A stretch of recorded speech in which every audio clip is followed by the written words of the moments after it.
జగనన్నకు మిగతా కవిగాయక మిత్రులకందరికీ జై భీమ్, జై భీమ్, జై భారత రాజ్యాంగం.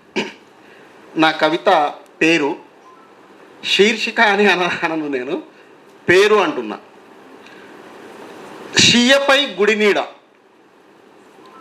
చాలా రకాల జంతువులు, పక్షులు తమకు నచ్చినటువంటి ఆహారాన్ని తీసుకుంటున్నాయి. కానీ మనుషులే ఆహారం పైన చాలా మనుషుల ఆహారం పైన ఆంక్షలు విధిస్తున్న సందర్భాన్ని నిరసిస్తూ రాశాను. కాలాన్ని దొరకబట్టుకొని కాళికాదేవి కత్తి కొనకు వేలాడదీస్తున్నారు. సెదలు పట్టిన వేదం ఆలోచనలు సేద్యం చేస్తుండ్రు మల్ల. మానవ సేవే మాధవ సేవ అంటూనే మనిషిని గొడ్డును చేస్తుండ్రు. జెండాపై కపిరాజు గడే దళితుడి గుండెల్లో గుచ్చుతుండ్రు. నోటి రుచుమొగ్గలకు దారం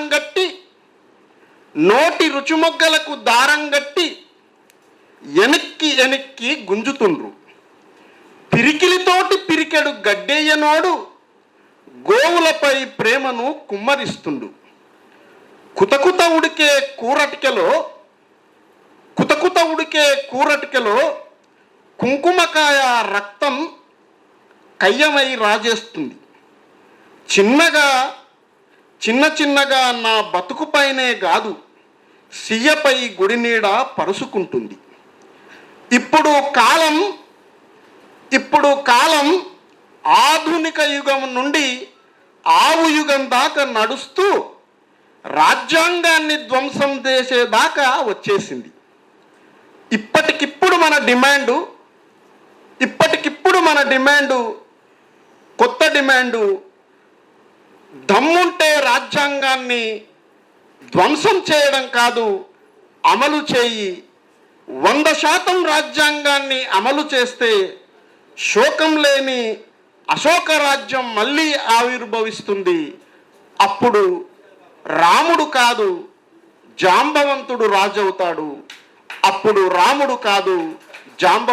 రాజవుతాడు. థ్యాంక్ యూ అన్నట.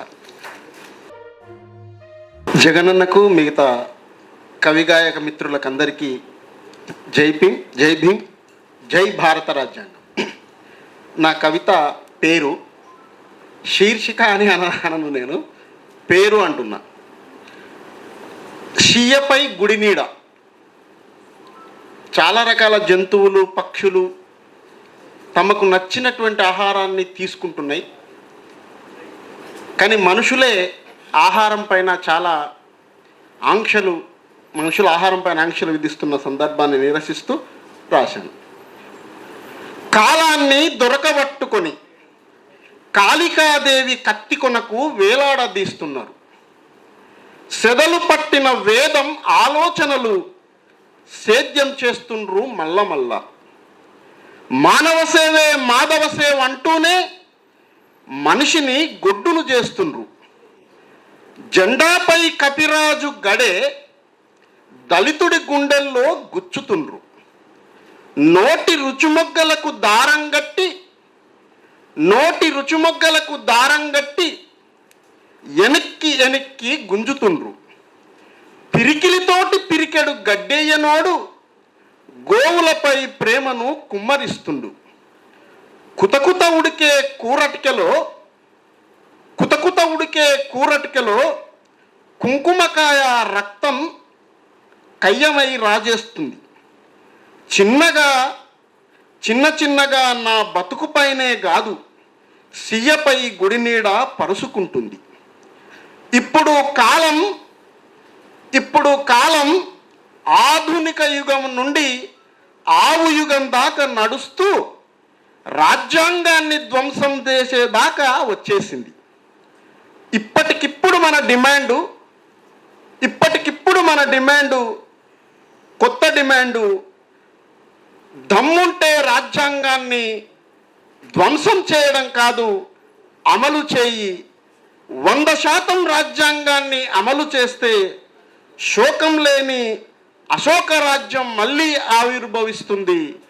అప్పుడు రాముడు కాదు జాంబవంతుడు రాజు అవుతాడు, అప్పుడు రాముడు కాదు జాంబవంతుడు రాజు అవుతాడు. థ్యాంక్ యూ అన్నట.